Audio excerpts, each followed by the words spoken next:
Hare Krishna. Jaya Radha Madhava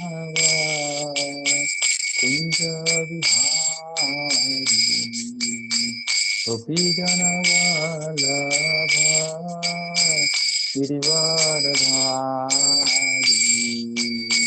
Yashodanandana Bhattacharya Yamuna Tira Vinatari Jaya Radha Madhava Kunja Vihari Gopi Jana Vallabha Girivardhari Yashodanandana Bhattacharya Yamuna Tira Vinatari Radha Madhava Kunja Vihari Gopi Jana Vallabha Girivardhari Yashodanandana Bhattacharya Yamuna Tira Vinatari Radha Madhava Kunja Vihari Hare Krishna, Hare Krishna, Krishna Krishna, Hare Hare, Hare Rama, Hare Rama, Rama Rama, Hare Hare, Hare Krishna, Hare Krishna, Krishna Krishna, Hare Hare, Hare Rama, Hare Rama, Rama Rama, Hare Hare Krishna, Hare Krishna, Krishna Krishna, Hare Hare Rama, Hare Rama, Rama Rama, Hare Hare, Hare Krishna, Krishna Krishna, Hare Rama, Rama Rama, Hare Hare, Hare Krishna, Krishna Krishna, Hare Hare, Hare Rama, Rama Rama, Hare Krishna, Krishna Krishna, Hare Hare, Hare Rama, Rama Rama, Hare Krishna, Krishna Krishna, Hare Hare, Hare Rama, Rama Rama, Hare Krishna, Krishna Krishna, Hare Hare, Hare Ram, Ram, Hare Hare, Hare Krishna, Krishna Krishna, Hare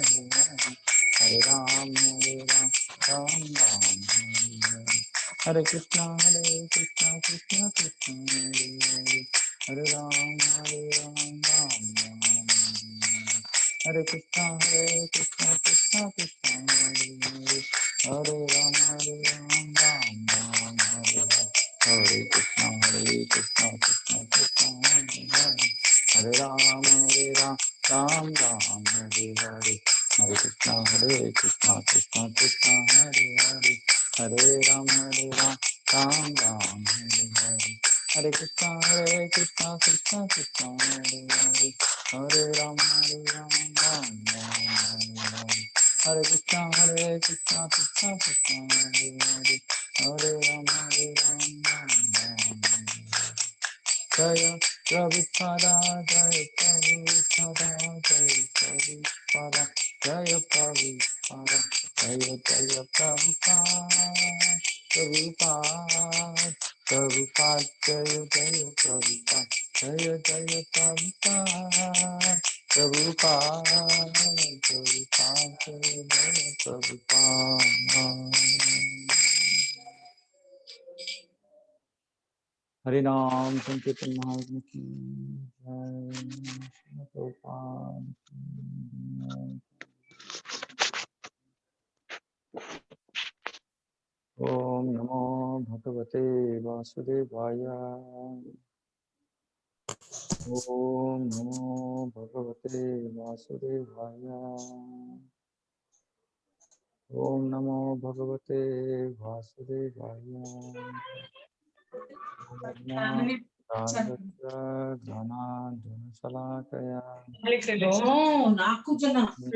Tasmai First time.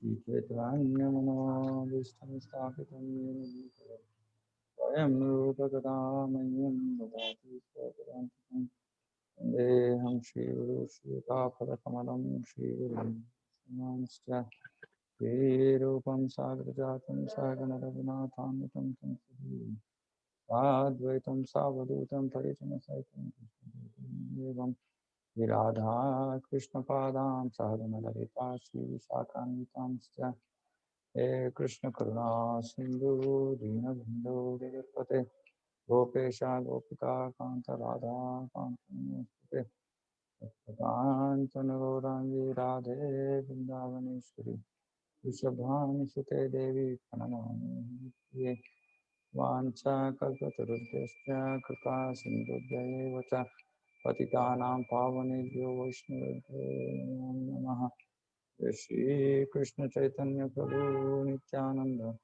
Shri Advaita Gadadhara Srivasadi Gauravaktavrinda Hare Krishna Krishna Krishna Hare Hare Hare Rama Rama Rama.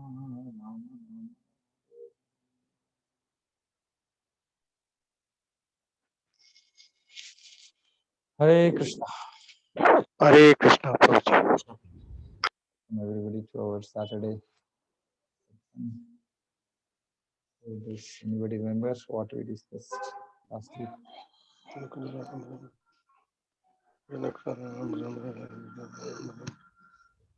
We spoke about in detail why we should not kill animals. Okay. Okay.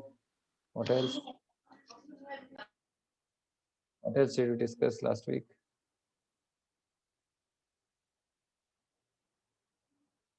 Okay.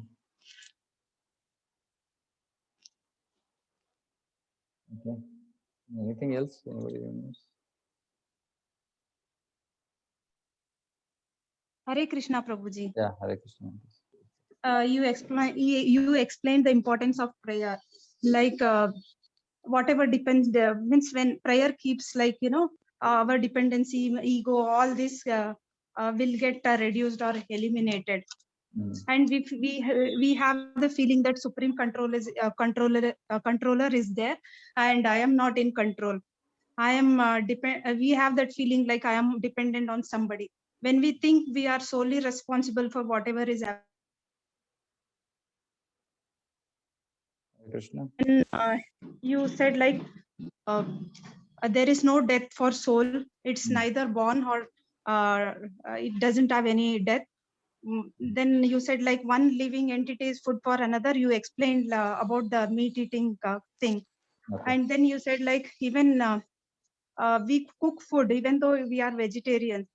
We are creating some kind of sin because we are cooking food for our sense gratifications. So once it is offered to Krishna, it becomes prasadam. Otherwise, killing plants and cooking for oneself is sin, and no karma phala when we offer food to Krishna. And you also mentioned when Jivatma turns toward Paramatma, we can achieve peace. Till we turn our consciousness towards Paramatma, we can't be at peace. And you also mentioned like every moment we are creating some papa or punya. Yes. We are accumulating good karma as well as bad karma. Like we should be more responsible and be conscious, something like that you explained. Okay. And what kind of body we are going to get, what kind of suffering we are having it in current life. It's based on our karma phala. Hmm. And you mentioned like as a person wear a new garments and leaves the old garment, that's how the soul changes the body. And death is also the same, dropping this body and going into the new body, that is death. And transfer of body from one body to another is done by supreme soul. And whatever we are doing, Paramatma is the witness and is all the time watching us.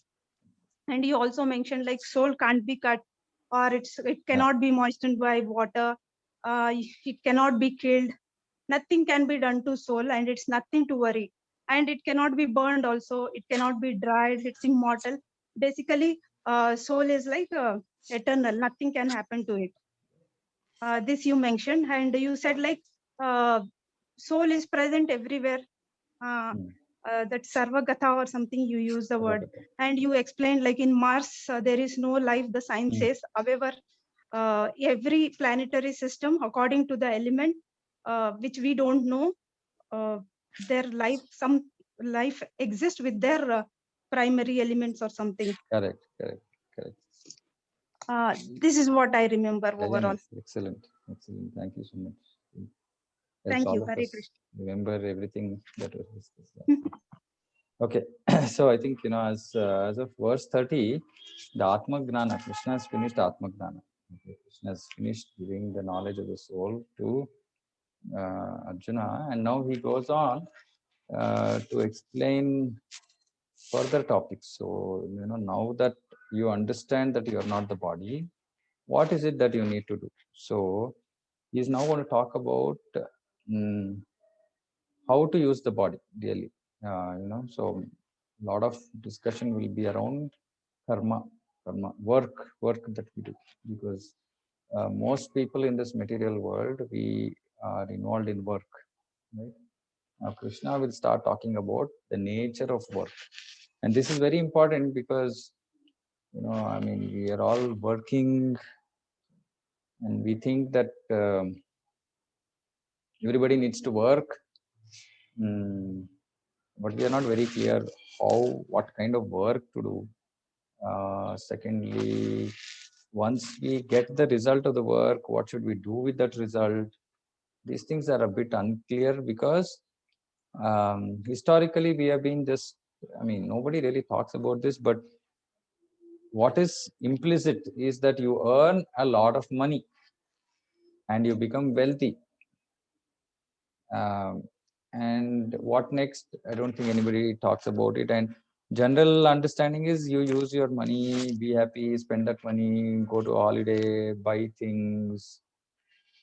So this is the general understanding of work as we know in this, in material world, especially in Kali Yuga. So Krishna is going to go into a lot more detail about this work. So it's very important for all of us here. I guess most of us are working people, so it's very important. So kindly pay a lot more attention because it's going to be very practical. And expectation is that some consciousness change has to happen. The way we start looking at ourselves and our work. Okay, so as of now, where we are in Bhagavad Gita, we are all very clear that I'm not this body, I'm the soul. Soul is eternal, body is temporary. Let's not waste all our time just engaging in activities of the body. So this is what has been established so far. Now we'll go into further discussion. So this is verse 31, second chapter, verse 31. Swadharmam api chaveksha na vikampitum dharmyadhisyuddhat shreyonyat kshatriyasya na vidyate. Krishna is saying, considering your specific duty as a kshatriya, you should know that there is no better engagement for you than fighting on religious principles. And so there is no need for hesitation. Okay, so here the first word in this verse is swadharmam. I'm going to talk about this swadharmam. Okay, now this is actually the basis for understanding karma yoga. Now, Swadharma, there are two kinds of Swadharma. Okay. Swadharma, first type of Swadharma is for one who is liberated. Who is a liberated person? A liberated person, he is one who is firmly fixed in that understanding that I'm not this body. He's firmly fixed in that understanding. Okay. Now, for this liberated person, his work is only to do devotional service to Krishna. That is his only dharma. Swadharma, his Swadharma. Swa means self, mine. Like what is my dharma? So Swadharma, what is one's dharma? That is what Krishna is talking about. So he's saying for one who is in the liberated state, his only dharma is to worship the Supreme Lord, is to do devotional service to the Supreme Lord. That is his only dharma, or one who is liberated. For one who is not liberated, so for most of us who are not liberated, our work is guided by what is called as Varnashrama Dharma. Okay, so there are two dharmas here. There is one is for Purusha and the other is for Stri. So for Purusha, it is called Varnashrama Dharma, and for Stri, it is called Stri Dharma. Okay. Now, Varna Ashrama, there are two words here. There is Varna and there is Ashrama. Now, before I get into all of this, many of you might be thinking, all of this is not relevant for us. All of it is not relevant for us. Okay, but it is very relevant. So kindly hear whatever I'm saying with an open mind, because when I came into Krishna consciousness also, I thought all of this is useless, not relevant for us. But only after prolonged hearing, I came to know the importance of this. It's very, very important. So there are two parts here. There is Varna and there is Ashrama. Okay. So easier part is Ashrama. So I'll first explain the Ashrama. So Ashrama is, like I said, this Varna and Ashrama, mainly the basis is defined for men, and the supporting Ashrama is called Stri Dharma, right? Which is, okay, so let me explain. So there is Brahmacharya, then there is Grihastha, then there is Vanaprastha, and there is Sannyasa. So there are four ashramas. There is Brahmachari ashram, there is Grihastha ashram, there is Vanaprastha ashram, and there is Sannyasa ashram. Now, if you observe, there is this word ashram which is used in all the four. Okay. Now, generally, guideline is Brahmacharya is between, the child is whatever, 3-4 years up to the age of 25 is Brahmacharya. Grihastha is 25 to 50, which means technically people are expected to be married by the age of 25 or earlier. Of course, I mean, previously, there used to be what is called as child marriage. Now we think child marriage is wrong. Child marriage is not wrong. The whole idea of child marriage was to actually make sure that, the right kind of person gets the right kind of match. Now, what is the right kind of match based on? Today, the right kind of match is based on, many a times it's on looks, it's on externals, it's not on internals. And previously, marriages used to be decided based on horoscope matching. Okay. So boy and girl's horoscope used to be matched, and then if sufficient number of qualities are matching, which means that there is compatibility. So if the qualities match, which basically is saying that, okay, if the boy turns left, girl will not turn right. Because if the boy turns right, girl turns left, and then it is clash. It results in clash, and then they cannot live happily for long. So previously, the idea of this matching horoscope was for multiple reasons. One is, the qualities have to match. The mindset, the way of thinking, etc., has to match between the boy and girl, so that there is alignment, there is compatibility in the way, right? They can live. So then, peaceful family life, right? Happy family life. And so what the parents used to do is the parents used to pre-decide this, because, when before the children become old enough to take their own decisions, and when most of the times, this teenage and that age is so difficult that it results in a wrong decision most of the times, right?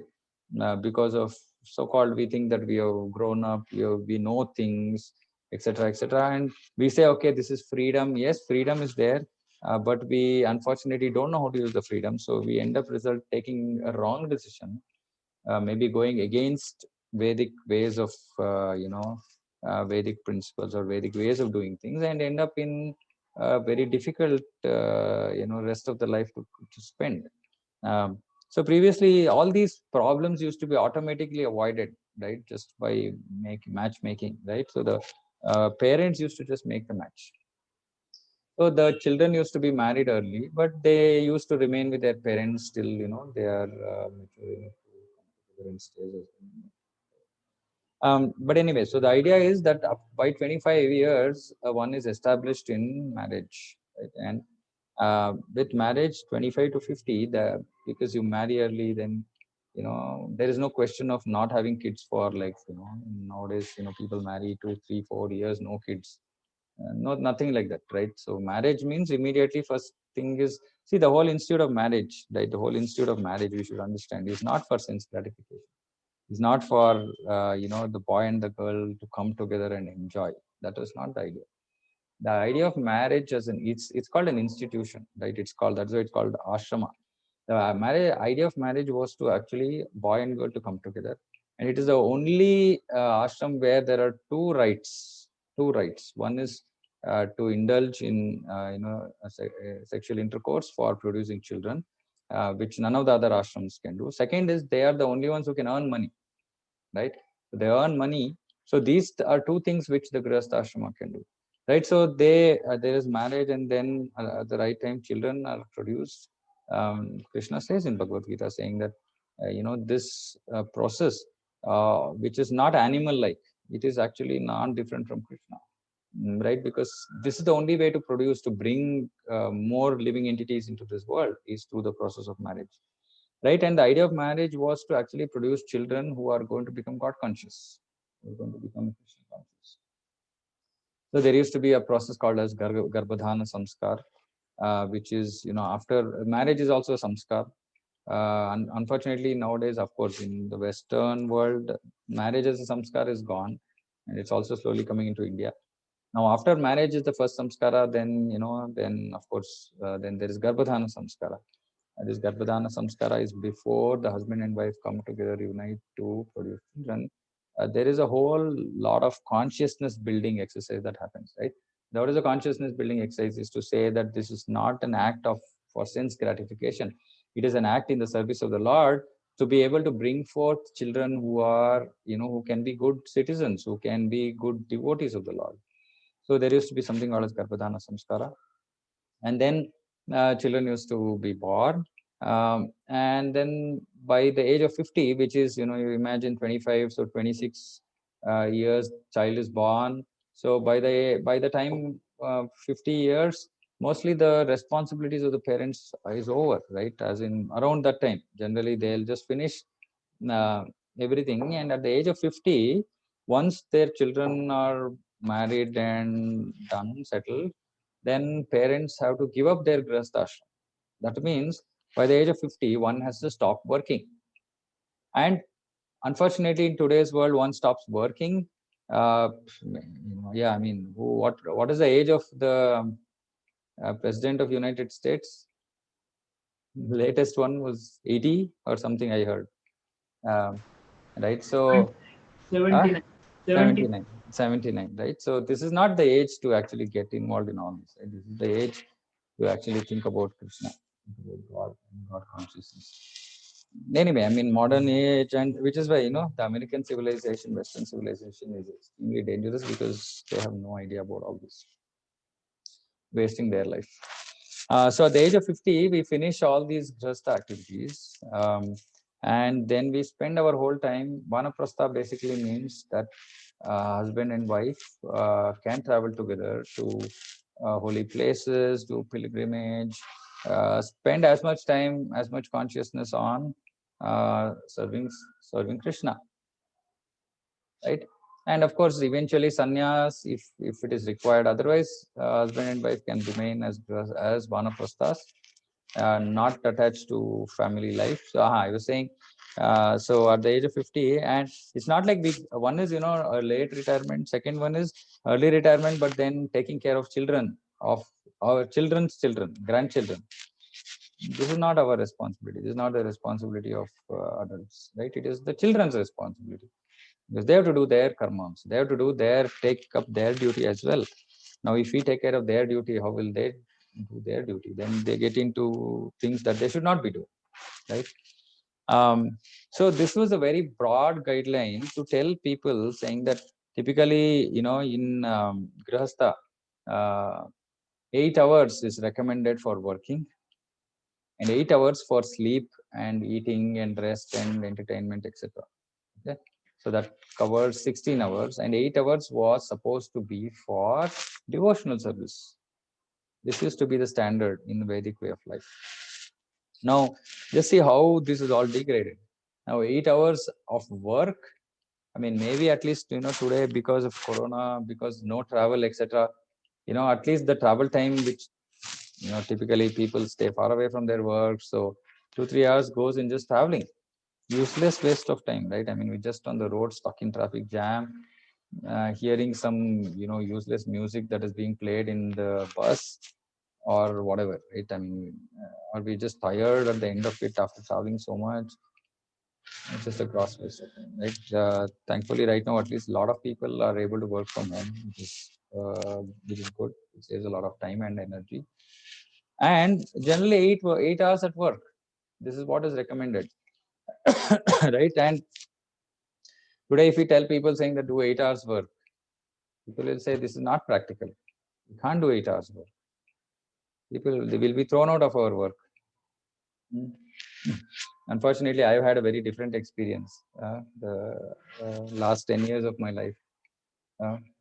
I mean, very rarely when there used to be some real emergency, etc., I used to work late nights. But otherwise, I remember 10 to 6, 6:30 was my working hours.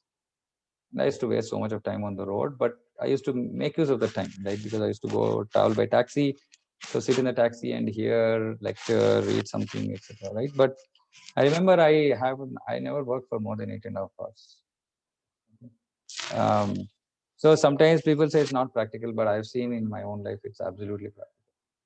Of course, it is not a standalone thing, right? Like, for example, before I came into Krishna consciousness, I used to slog for 12 hours, 14 hours every day. Early years of my Krishna consciousness, which was around 2010, 11, 12, also I used to do that. After I became serious in Krishna consciousness, I decided, saying that I'm not going to waste my time like this. So what I used to do is that 8 hours that I'm supposed to do bhakti. So I used to constantly focus on increasing that. Right. So today, if I'm doing 2 hours, then tomorrow, okay, I'll say next month I'm going to do 3 hours. Then after that, 4 hours. Now, as and how my desire to increase my time spent for devotional service, as that increased, automatically my time at work reduced. Now, this is beauty of Krishna consciousness, right? Krishna takes care of his devotees. So why, I mean, it's inconceivable, difficult to understand. But even though I reduced my amount of time that I used to put at work, the amount of work that I had to do always used to get accomplished. That is because Krishna gives intelligence, right? So what somebody works for 10 hours, we can do it in 5 hours, right? So because what happens is, the brain tissues get very refined as you progress in Krishna consciousness. You become very sharp, your vision becomes very sharp, very clear, no confusion in terms of decision making. So many things. I mean, these are all side effects I'm saying, right? And the real point I'm trying to drive here is, the more time we want to focus on Krishna consciousness, on bhakti, somehow Krishna gives us the intelligence to take care of rest of our stuff, right? Because when I came into Krishna consciousness, I was wondering, 2 hours for chanting every day, where am I going to get that kind of time, right? But then we have to realize that time is not in our control. Time is in Krishna's control, right? So Krishna does the needful. We don't have to tell him. We just have to desire, right? So in Grihastha Ashram, we have to desire to work only for 8.5 hours, or maybe 9 hours to start with.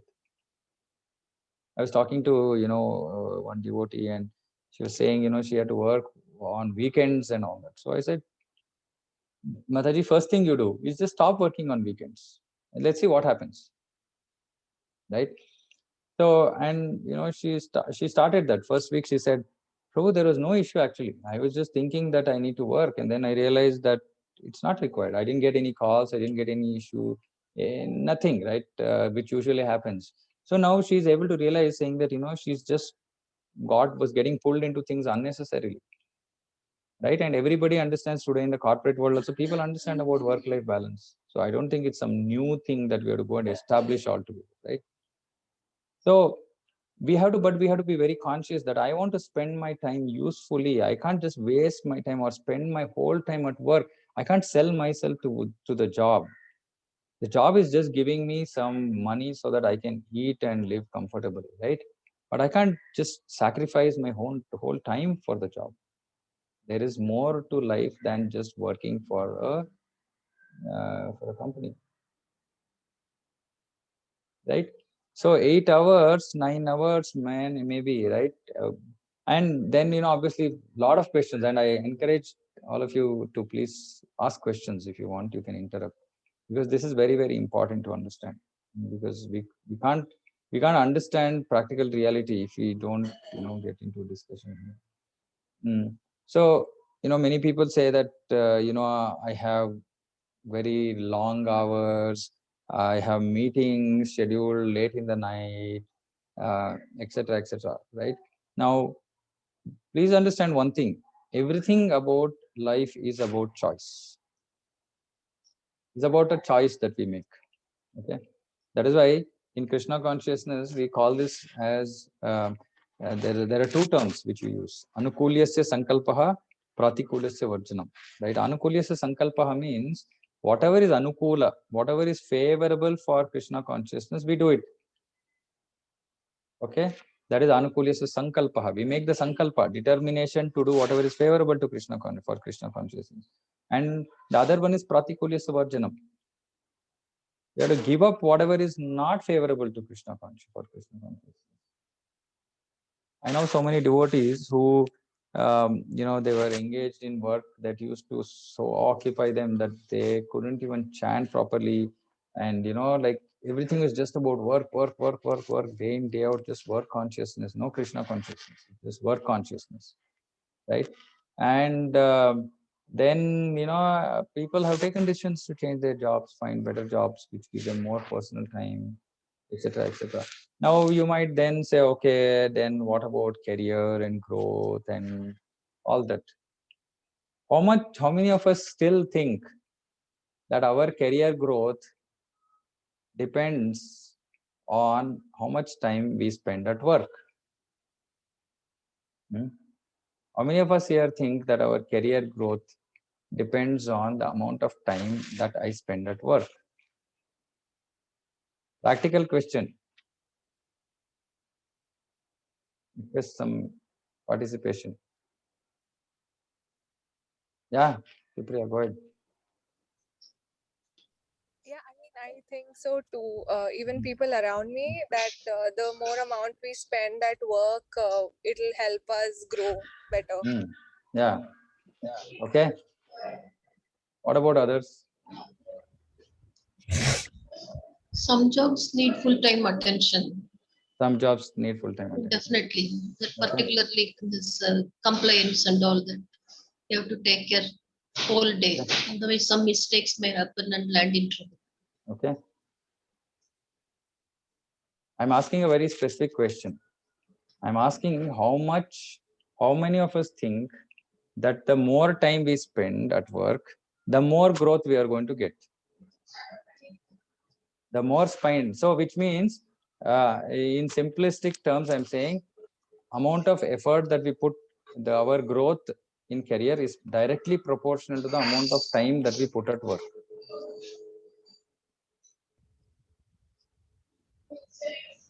Okay, Rohit Prabhu?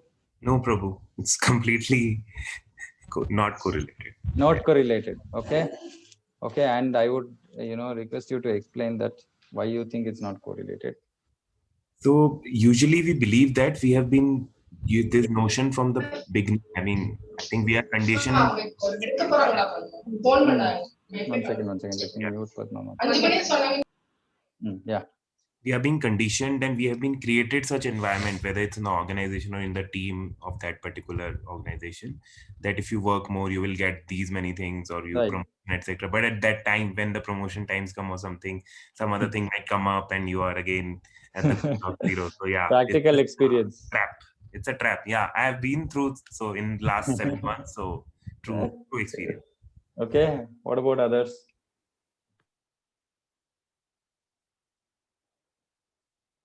Come on, everybody goes through this, right? I'm not asking I'm asking a question based on what you believe, right, today.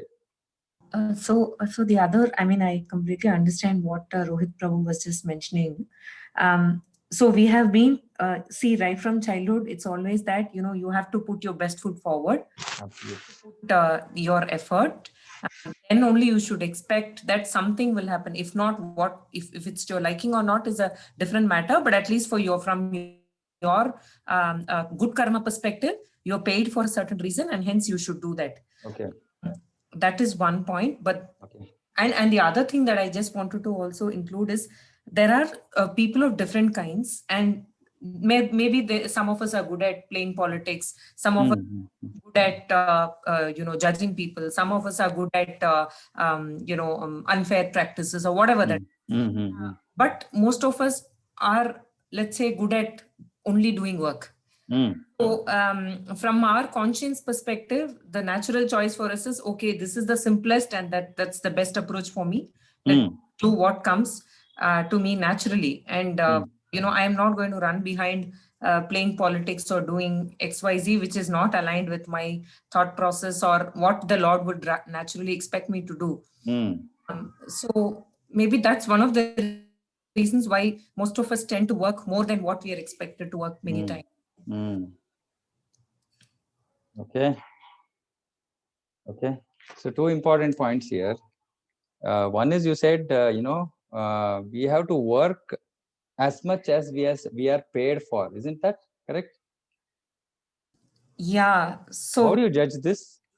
Yeah, so that is the question mark. So is there, like, if we achieve 10 objectives, are we, on the right track, or 12? So that No, slightly different side. Okay, sorry, I interrupted you. I'm asking a slightly different question. I'm saying not how much we are. Okay, let me put it this way, right? Okay, so I'll reframe this question. Right now, suppose say somebody is earning 10,000 rupees. Okay, that person also puts 8 hours of work. Okay, and then there is another person who is earning 1 lakh rupees. Now, if you have to do this proportionately, then this person has to put 10 times the effort in a day, which is not possible. Yeah, so I mean, many of us think that God has been very kind in creating that thing for us, that okay, you also work for 8 hours, 9 hours, then somebody probably delivering food. But he's just being kind to us and placing it as at a different level is what I would think. Okay, but then I'm saying that kindness, right? How are we reading the kindness of the Lord? So we are saying that just because we are getting more for less, right? We are getting more money for working for less hours. It is just kindness of the Lord. No, but that's not a complete understanding, isn't it? Right? Like, so for example, if and the question I'm asking is, now suppose say, okay, let's not compare a 10,000 and a 1 lakh. Somebody is earning 1 lakh and somebody is earning 5 lakhs, right? Now, obviously, there is a question of complexity of work involved, right? Which is the actual argument here is the complexity of work, right? Now, the complexity, we are paid for managing the complexity, for managing a certain complexity of work, isn't it? Right? So it's the same hours that everybody has, the same number of hours that everybody has, right? It is the complexity that we are managing for which we are paid, right? So the higher we move in our, in the work ladder or whatever career ladder, the complexity of the job increases, but it's the same 24 hours that everybody has, right? Which means that you are expected to be skilled enough to be able to answer or handle the same amount of that. I mean, in the same amount of time, handle more complexity, isn't it? So the way to look at this is, it's not possibly the amount of time that we put in, right? It's the quality that we put in, isn't it? It's the quality of work. Now, obviously, right, I've seen, right, people who put in more work get more work, right? As in, the more work, the more time you put at work, the more work you get. Isn't it? Have you experienced this? Good workers, those who work well, those who are, their managers, top of the managers list, saying that, "Hey, give this person a work, he or she will definitely do, so I will give more." So there's this popular sentence also, right? Acknowledgement of good work is more work. Yeah. Now that acknowledgement of good work is more work. Right now, see, we are again looking at all of this from only one angle, isn't it? The angle is saying that if you, the point is, if suppose say you get more work, is it commensurate to say the growth that you are going to achieve? My question is saying that if I'm going to put 12 hours, is there any guarantee that I'm going to grow? No, not really. No guarantee, right? Now coming to the other question about fairness. So I want to also answer this question of fairness, right? Now fairness, for some reason, there are some labor laws that have been made, right? And the labor laws say that one should not work more than 40 hours. And in certain countries, this is enforced, correct? Right? There are countries like, in the US or Western countries, I mean, so many countries, right? Pretty much, if you look at it, actually, except India, except Southeast Asian countries, right? India, China, no other countries actually really no other country, people slog. People don't slog in other countries, right? Now, why you have to, if suppose say you're working with somebody in US, why you have to adjust your timing? Because you're adjusting your timing to their timing. They're not adjusting their timing to your timing. Right? So we bend over our backs as Indians, and we are just taken advantage of. That's it. The same labor laws, if you have one company which has multiple divisions or units working out of US, Middle East, etc., etc. Now, people in the other countries are not slogging like the way we are, but they are getting paid as they have to get paid as the industry standard, etc., etc., software industry, etc., whatever, right? But we slog like really donkeys in the name of fairness to my work. What about fairness to the rest of our responsibilities? Why is there no fairness? Is there no expectation of fairness there? So are we so one-tracked that we say, I am only loyal to my work, but I'm not loyal to my family? It doesn't matter. It doesn't matter if I'm not loyal to my family. The most important thing in my life is my work, isn't it? Because see, if we are talking about fairness, then we should be fair in all aspects of our life. Why only be, and this is almost looks like partial, not fair, right? This is being partial towards work and spending a lot more time there. Actually, deep inside, if you think about it, like, I think Kodandaram Prabhu said, saying that, we also work for incentives for extra time, etc., those kind of office corporate setups, right? But at the end of the day, we somehow are so attached to being at work all the time. Many a times, like I was talking to some devotees in this Corona time, right? And they were saying, "Arey Baba, how do we stay together in the house for such a long time? I mean, we are never used to as husband and wife. We are not used to staying in the same under the same roof. We don't see each other for so long in a day. This is just very unusual." I was hearing somebody saying, what should I talk? No, I don't even know what I need to talk. I mean, this is where the society is going. This is not, this is not like some joke, right? This is reality.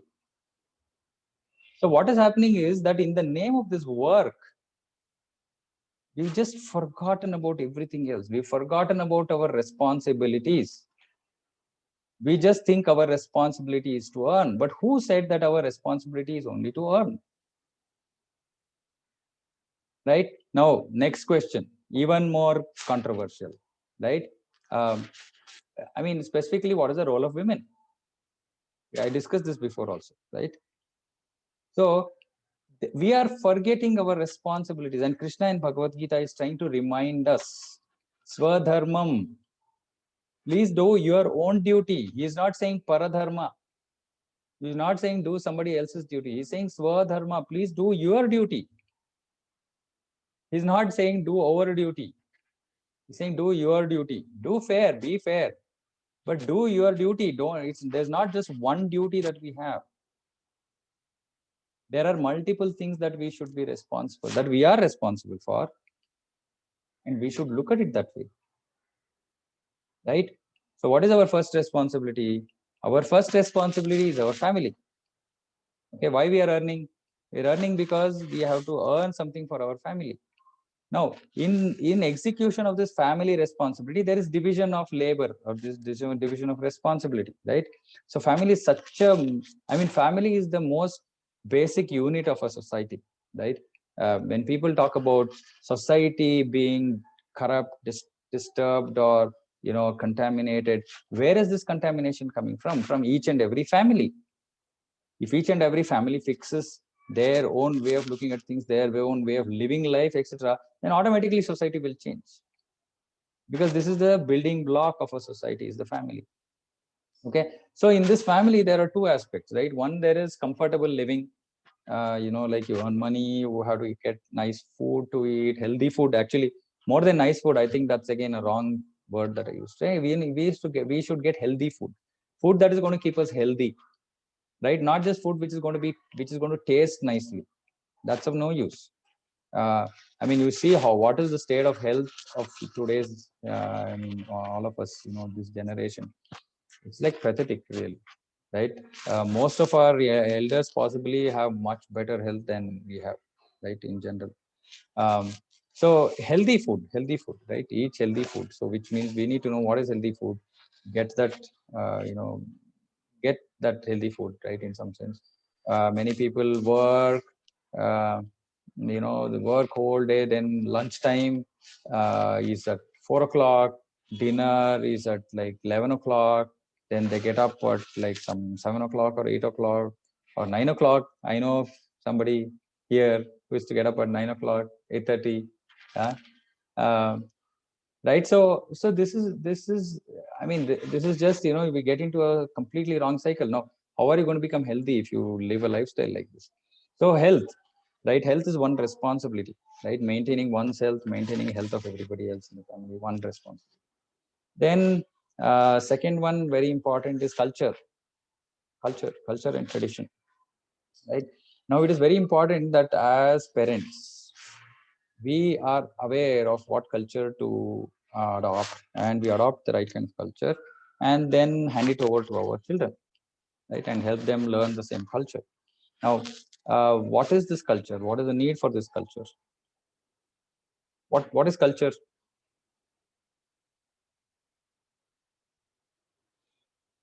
Anybody wants to give it a try? What is culture? We use this word so many times. Culture. What is culture? What does the word culture mean?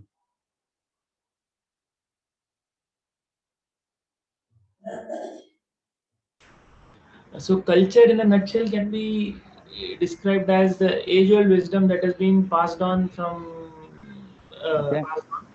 So Yeah. that's one way, but I would like to qualify it a little further than that, and I would also say that, okay, nowadays, the same thing has to be understood along with its the reasons as to why those practices were passed on from generations, correct? Because that is what I think is missing nowadays. Yeah. Okay. Yeah, that's correct. And I think Supriya bang on in terms of very simple definition is our values. That is our values, right? And these values have to guide our life, guide the way we live lives, right? Very dumbed down, right? Culture for dummies, right? Samskruti, yes, Samskruti, whatever you want to call it, right? So these are basic values. Now, what is one of the basic values that we teach, that we share in the family is love and attention and care for each other in the family, right? Is very basic, right? Basic value, human value, I would say, right? Now, this culture, and of course, that is one. Then we talk about how to live with interact with the society, how to deal with people, how to deal with problems, how to deal with solutions. Now, all of this is a way of thinking, way of life, where all of this has to be learned and taught. Right now, how do children learn? Children learn by seeing. right? The way we as parents are living, children will see and learn that. We don't have to have special class for them, theory class, practical class. No, theory, practical, everything is happening live for them, right? Now, who is going to teach this culture? Who has the responsibility? Whose responsibility is it to teach this culture to children? First of all, like I said, marriage is an institution where husband and wife are expected to have children. Right? That also we need to state in today's world, right? Because many people just say, it's a big headache, right? Children is a big headache, just forget it, right? Let's be happy, peaceful, go around, see places, visit, earn money, no, that's animalistic, right? Actually, not even animalistic, it's demoniac, because even animals have children, right? They don't question whether we should have children or not, right? So, so we have to have children. Now, question is, who is responsible for giving this culture? Primarily parents. Within the parents also, bulk of the thing are being basically passed on from the mother, because the kid spends maximum time with mother actually. It has to spend. I have to say something that, okay, provided the mother is spending that much more time, nowadays the equation has changed, right? I mean, what I was saying is what has been the traditional sense. I said it from that. Yeah. No, and I mean, this is what it is, right? So Supriya, I'll answer your question, right? But see, the whole point is that mother is considered as the first guru, right? Because the child, from the time the child is born, spends a lot of time with the mother, right? So mother is automatically considered as the first guru, right? Without saying, she's teaching so many things to the child, right? And of course, the mother is also the center of love and affection in the house, right? Because it's motherly, right? And women, those qualities are there more in women than in men, right? And it is expected that it be like that, and it be distributed, right? And other people in the house experience this. Right now, for mothers to be able to give this culture to the children, mothers need to have time, right? Unfortunately, today, mothers, for whatever reasons, which I don't want to go into, it's all your own personal decisions, right? When mothers decide to go to work, what happens to children? Children are almost like orphans, almost like. Why? What is the difference between an orphan and non-orphan or whatever, right? The difference is there is somebody to take care, somebody to guide, somebody to do everything for the child. Right now, here in this setup where mothers have to work, what happens is the only thing that is given to the children is money, possibly, and material things, right? Because there's no time, or they are left to be brought up by grandchildren. Which, like I said, is not actually the grandparents' responsibility to start with. And then as parents, we are not doing our responsibility, right? And so then, obviously, like then there are a lot of conflicts which come up, right? Grandparents want to bring up grandchildren in a particular way. There, it's a lot of love and soft corner for then parents want to discipline their children, but parents don't have the time to discipline their children. Then, then there's conflicts in the way children are being brought up. There are a whole lot of things around this, right? But the basic thing is the child doesn't get any relationship. There is no relationship at home. Child doesn't have, father is working, long hours. Mother is also working. And now what happens to mother? Mother has to somehow balance home and somehow at least try to cook. Of course, nowadays that is also gone. People just keep somebody to come and cook, because cooking is considered as the least important matter in this whole thing. While we talk about offering food with love and affection to Krishna, that can't be done by a cook. Right? So cooking is also a very integral part of the responsibility at home. Please, again, the consciousness of the food that we eat is carried in us, right? So if we eat food from outside, we become as materialistic as the rest of the world is, because that person who's coming and cooking has his or her own problems, and that consciousness is only very low class consciousness. And we are expected to be high class at least in terms of consciousness. I'm not saying about quality of life, etc. In terms of consciousness, right? In terms of value systems, in terms of what is important, what is right, what is wrong, etc. But we are now eating from people who don't have that level of consciousness. And what happens to our consciousness? Gets affected, right? And this is clearly visible in today's society, right? Because everybody seems to be on the same caliber, no difference. Whether somebody is educated, somebody is not educated, everybody is living same kind of lifestyle, right? Just slog for money, earn money, then have fun, right? There's no difference really, much, a very marginal difference. Right, so no way, no time to pass on culture, no relationship at home. It's all finally boils down to what gadgets can I get, or what facilities can I give my child, because I'm trying to substitute all of that time and relationship by facilities, right? So I'm going to get the child a mobile phone, a computer. I'm going to put the child in the best of school. I'm going to put the child in tuition because it requires tuition. I don't have time for tuition. And then, we say, okay, no, the child has to learn this, let it go for a dance class, for a sing, start and all that. And then we busy the child like it doesn't have childhood.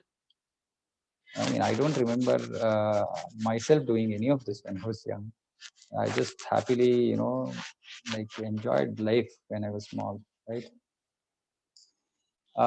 Yeah, so practically this is almost like orphanage, right? I mean, there's nobody really to take care. Somebody who's there to take care of the facilities. So we are making homes also into orphanages in that sense. Very sad, right? So the whole point is that we need to know our duty. We need to know our duty, right? So I'm going to stop here. This topic is going to continue into next week, okay? Because we have to understand this very deeply, because see, Bhagavad Gita is not, like I said, it's not armchair philosophy. It's not philosophy for somebody who's sitting in their chairs and who have nothing to do. It's very, very practical and real, right? It's for real people, real guidance. And it's very important to understand and assimilate it to see if it can be practically applied in your lives, right? So I'm going to continue this conversation. I would, request all of you, urge all of you to think further on this topic, right? And come up with your thoughts, questions. Let's try to make it more useful. I mean, while, I'm bringing a lot of thought, understanding from scriptures, but there's also a lot of practical ground, it's grounded in reality, right? So I'm trying to bring that connection, saying that, when our elders or Vedic way of life, Vedic wisdom said that, these are different responsibilities. Because of that, we are clouded by, that we don't know really what our responsibilities are. And we are ending up in very bad shape overall as a society, as human beings, right? So it's very important. It's for everybody's introspection to understand, saying that, are we doing the right things in our lives? Should we change? How can we change? Is there a need for a change, right? Or if maybe everything's okay, then that's different, right? And of course, answering the bigger question about the society and where it is today and how we can actually create an impact, right? So I'll stop here. Again, we will continue this conversation next week into a lot more, yeah, I mean, little more granular details. So I'll stop here. Any thoughts, any questions at this point of time? Prabhuji, just I want to share something. Yeah. So you said that, okay, nowadays, I mean, with both the parents going to work, then the kids basically are left to wonder, I mean, what should they be doing, right? So just want to share some experience from my team. So as the lockdown started and all the team members started working from home, correct? The parents did not know how to deal with the kids while everyone was at home. Okay. So that was a very difficult situation. Yeah, and which is what I said, right? One is, how do I deal with my spouse? I've never had, I never had to spend so much time with my spouse together. Number one. Number two, kids are howling in the other other room. What do I do? Right? I have a meeting to attend. Right? I mean, and it's, yeah, it just sounds so funny, but it's very scary, right? And unfortunate that's the situation that we are in. Yeah, thank you for sharing that. Anybody else? Any other realizations from Corona, from being locked down at home? It starts looking at like home, because all the people who are supposed to be inmates, I would call it inmates. All the inmates of the home are there. together. Any other thoughts, or is this all like too random and ridiculous and useless conversation? Yeah, I have one more comment. So we talked about that. Okay, primarily mother becomes the source of the large number of values that Yeah, get- we'll come to that. I'm not concluded. No, no. Not concluded, but No, yeah. no. I meant to say that, okay, with respect to that thought, right, the position of the mother in the family, right, with respect to the subsequent generation, correct, is much higher compared to the standing of the father, actually. Yeah. When we say Matru Deva Bhava, Pitru Deva Bhava, the Matru comes first, then the first. Pitru. There is a reason for it. Absolutely. Very good observation. Okay. Any of the mothers want to share? Ladies want to share any thoughts?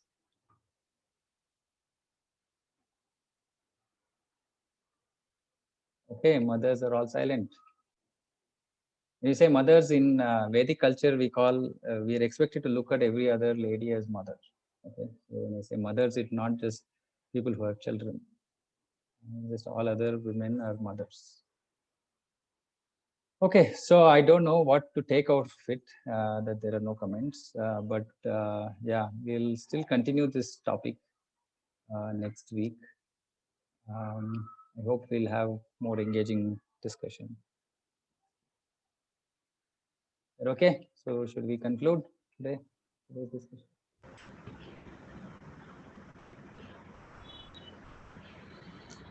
Okay, good. I'll take that as a yes. Okay. Yeah. Okay. Right. So thank you so much for your time.